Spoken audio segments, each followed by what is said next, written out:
Estamos de volta ao nosso Tira Dúvidas, que conta com a participação dos professores Leonardo Greco e da professora Viviane Soares. Lembrando que você também pode fazer sua pergunta sobre as aulas de hoje, pelos nossos canais de comunicação que estão aparecendo na sua tela. Enquanto nós recebemos as perguntas, vamos relembrar os temas das aulas? Professora Vivi, seja bem-vinda. Obrigada. Quais foram os conteúdos abordados hoje? Então, para o 6º ano foi trabalhado as grandes civilizações antigas e para o 7º ano foi estudado aí, né, a colonização da América.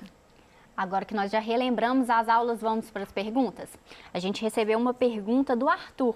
O Arthur mora em Governador Valadares e estuda na Escola Estadual Simval Rodrigues Coelho. O Arthur está no 1º ano. A pergunta dele é a seguinte: poderia explicar a diferença entre latitude e longitude? A longitude pode influenciar no tempo, professor? Arthur, valeu, aquele abraço. Seguinte, latitude e longitude.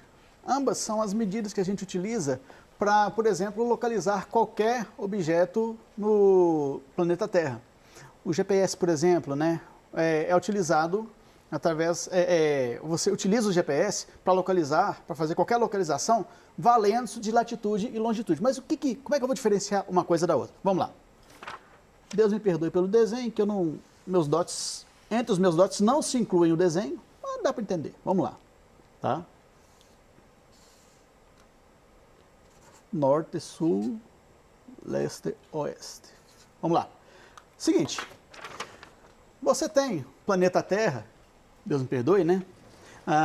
E você tem, para melhor fazer a divisão no planeta, você tem a adoção de linhas imaginárias, ok? Você tem linhas imaginárias na horizontal e na vertical, certo? As linhas horizontais respondem pela medição referente às latitudes. Como que isso é feito? Bom, a linha horizontal, o paralelo, né? Linha horizontal, paralelo, linha vertical, meridiano. O principal paralelo adotado para a gente fazer as nossas análises, nossas medições, é exatamente a linha do Equador, que é o paralelo 0 grau. Essa gradação das linhas horizontais, ela se dá em graus, né, de 0 a 90 em cada um dos hemisférios. Então, 0 graus na linha do Equador e 90 graus no Polo Norte, 90 graus no Polo Sul. Ok? E isso diz respeito à medição das latitudes. Então, você tem, por exemplo, 30 graus latitude norte. Significa que esse determinado ponto ele vai estar 30 graus acima da linha do Equador. E a mesma coisa vale se for latitude sul. Beleza? Só que inverte, né? 30 graus abaixo da linha do Equador. Longitude diz respeito a uma medição parecida em que você se vale de linhas verticais. E assim como a linha do Equador é o grau 0, você tem também entre os meridianos o meridiano grau 0 também, que a gente conhece como meridiano de Greenwich, tá? E também essas linhas verticais, elas também vão evoluindo, mas aí não para cima ou para baixo, mas para direita ou para esquerda, né? Leste ou oeste, de 0, que é o meridiano de Greenwich é 0 grau, né, até 180 graus para leste e 180 graus para oeste. Depois pergunta se a longitude influencia no tempo, né? Isso mesmo. Não só influencia, como você utiliza para fazer a medição do tempo. No caso, os meridianos que são adotados, seria uma dupla função, né? Eles também são adotados para fazer aquela classificação do tempo. Então, por exemplo, o nosso horário oficial é o GMT-3. Então, significa que em relação ao meridiano de Greenwich, São Paulo, Brasília, está 3 horas atrasado, tá? Então, sim, a questão a medição da longitude não só influencia, como é o padrão utilizado, é o critério utilizado para fazer a medição desse tempo mundo afora, né? É internacionalmente reconhecido, internacionalmente aceito, ok? Perdoem de novo o desenho, porque ficou terrível. Mas deu para visualizar, foi fácil de entender. Vamos para a próxima pergunta no telão? No pergunta do 7º ano. Fale sobre a organização da produção açucareira no Brasil colonial. Então, vamos lá. Bom, a produção açucareira é uma alternativa importante dentro desse período de colonização, né? Sobre a sua organização, é importante a gente mencionar que ela segue um padrão agroexportador, né? A gente produz visando o mercado externo. A gente tem aí a base que é a monocultura, né? Você tem um produto e a utilização da mão de obra escravizada. Então, é um trabalho que ele depende da força de trabalho e da força, né, de pessoas que foram trazidas da África e tiveram aqui, né, viveram nesse regime de escravização. Bom, a gente pode falar também a respeito dessa organização, né, que a gente tem um engenho.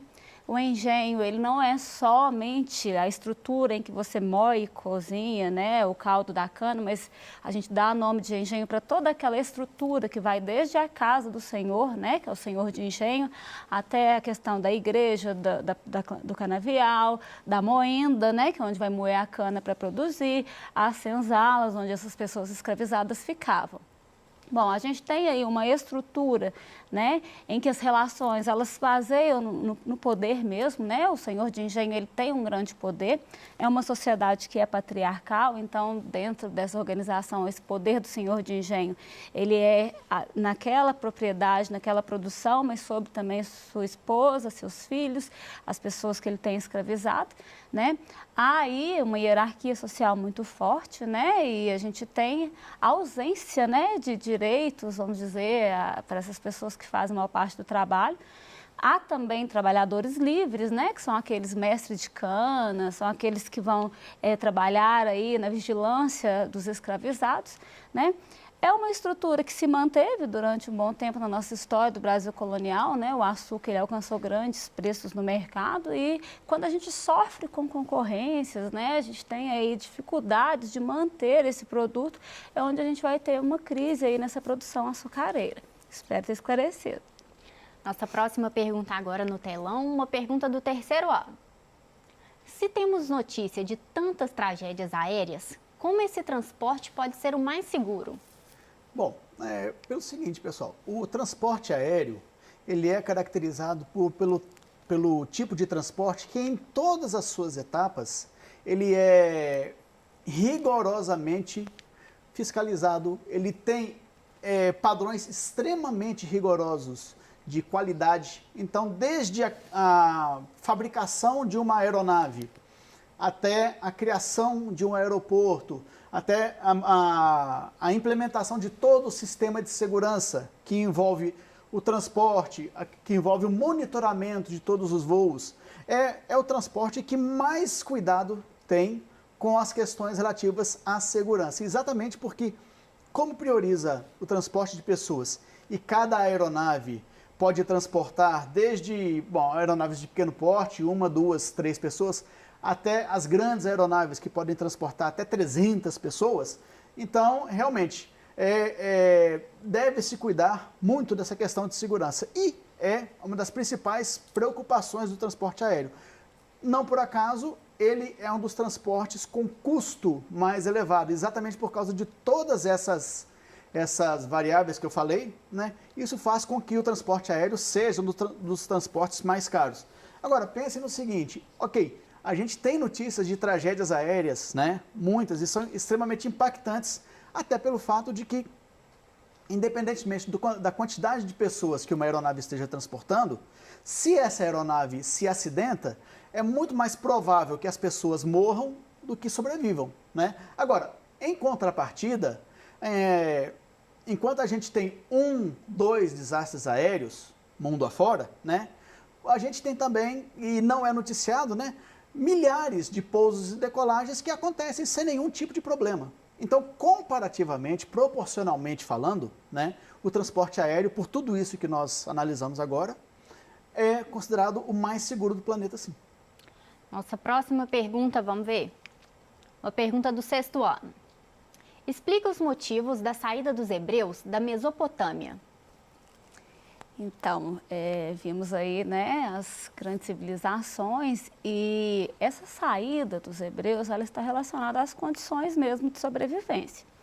Então, havia uma escassez, né, de alimentos, eram povos que viviam da criação e do plantio. E por causa dessas dificuldades é que eles buscavam, né, um outro local para viver. Então, existem narrativas, né, principalmente narrativas religiosas, que trata, né, da existência de uma terra prometida. Então, seria, né, essa terra prometida, Canaã, que hoje a gente conhece como Palestina. E em busca dessa terra prometida que os hebreus, né, seguem aí Abraão, que vai ser o líder, para tentar uma vida melhor, para buscar uma vida melhor. Então, a saída dos hebreus, né, da Mesopotâmia é a busca por condições melhores de vida, né, condições melhores para praticar a agricultura, a criação, é muito relacionada à sobrevivência desses povos e, claro, a crença de que existia, assim, né, aquela terra que emanava leite e mel, né, que seria aí a Canaã, a terra prometida. Vamos ler mais uma pergunta aqui no telão? Vamos ler a pergunta do segundo ano. Por que em países emergentes a industrialização é considerada tardia? Bom, a gente analisa pelo seguinte aspecto, pessoal. Quando se fala em países emergentes, a gente vai lembrar que são países que historicamente sofreram processos de colonização, até misturando com a história aqui, né? O professor Vivi está aqui que não me deixa mentir sozinho. Mas é o seguinte, foram países que foram colonizados. E o processo de colonização, ele implica num impedimento ao desenvolvimento de um país, né? O nosso caso é um caso bem claro, é um bom exemplo quanto a isso. Durante o processo, durante o período em que o Brasil foi colonizado por Portugal, uma das proibições que existiam aqui é de se desenvolver uma indústria, né? Porque exatamente Portugal se interessava em manter os laços de dependência do Brasil com relação a Portugal, né? Então, comparem. O processo de independência do Brasil se concluiu no início do século XIX, 1822. Comparem como que estava a Europa com relação à indústria nesse período, né? A gente vai dizer, no popular, a indústria europeia estava bombando, com outras características, né? Mas já em pleno vapor, a gente pode dizer assim, né? Até fazendo uma menção à Revolução Industrial, pleno vapor é um termo até adequado, né? Né? Então, por isso, esses emergentes são considerados países de industrialização tardia, porque a sua condição para implantar e desenvolver a indústria se deu muito depois do que, por exemplo, os países da Europa e também os Estados Unidos, por exemplo. Estados Unidos que também foram colonizados, mas com uma característica diferenciada, tá? É importante mencionar, né, que é um histórico de colônias que foram exploradas, né, amplamente exploradas, predominância da colonização de exploração, né, enquanto nos Estados Unidos a gente tem a predominância da colonização de povoamento. E é muito importante mencionar também o tipo de trabalho utilizado, né, porque a gente tem aí uma continuidade do trabalho escravizado e isso também é um fator que altera, né, tanto a questão do tipo de trabalho que é utilizado, que muitas vezes ele limita, né, você não tem um mercado consumidor, você não tem aí um fator que impulsiona essa industrialização, né, esse crescimento econômico. Então, esse histórico de colonização, ele marca, assim, né, esses países. Só complementando, professor. Nossa pergunta agora veio de Nova Iguaçu, do Luiz Fernando, do Colégio Martins Pena. E ele quer saber, professora, se na sociedade colonial na América, qual é a diferença entre chapetones e crioulos? Ô, Luiz Fernando, muito obrigada pela pergunta. Bom, vamos lá, então. A diferença entre os chapetones e os crioulos, né? Na sociedade colonial da América Espanhola, a gente tem, né, a diferenciação social, a gente tem vários grupos, né? E o que diferencia esses dois grupos que você me perguntou? Os chapetones, eles eram pessoas nascidas na Espanha, né, e que vieram para a América, e quando eles vieram para cá, eles vieram com altos cargos, eles tinham cargos importantíssimos, né? Já os crioulos, eles eram descendentes dos espanhóis, mas que nasceram na América. Então, o principal fator de diferenciação aí é o local, né, de nascimento. Os chapetones nasceram na Espanha e os crioulos, apesar de serem descendentes dos espanhóis, nasceram na América. E, claro, a posição social, o cargo que assumia. Os chapetones, então, estavam nos mais altos postos. Os crioulos faziam parte de uma elite, tiveram a oportunidade de estudar, né? Nós até falamos de uma elite letrada, né? Muitos deles, mas eles não tinham os cargos na mesma proporção de importância que os chapetones. Vamos ler mais uma pergunta no telão. Uma pergunta do 3º ano. Por que as noites nos desertos são tão frias? Vamos lá, galera. Seguinte, pensem, fechem os olhos e visualizem um deserto aí. Areia, para ninguém botar defeito, né? Pouquíssima vegetação, né? Oferta de água, então, pouquíssima também. E uma incidência de raios solares extremamente forte, extremamente importante ao longo do dia, não é? Bom, percebam o seguinte, aí a gente vai misturar com física. Vamos lá. A retenção do calor emanado pelo Sol, ela se dá em superfícies que têm uma característica de maior absorção dessa radiação, né? O que não é o caso da areia, da sílica, né? Então, quando você tem, por exemplo, uma vastidão de areia, como é o caso dos desertos, é como se você tivesse um gigantesco espelho. E não vai absorver o calor emanado pelo Sol. Vai irradiar, vai refletir, melhor dizendo, né?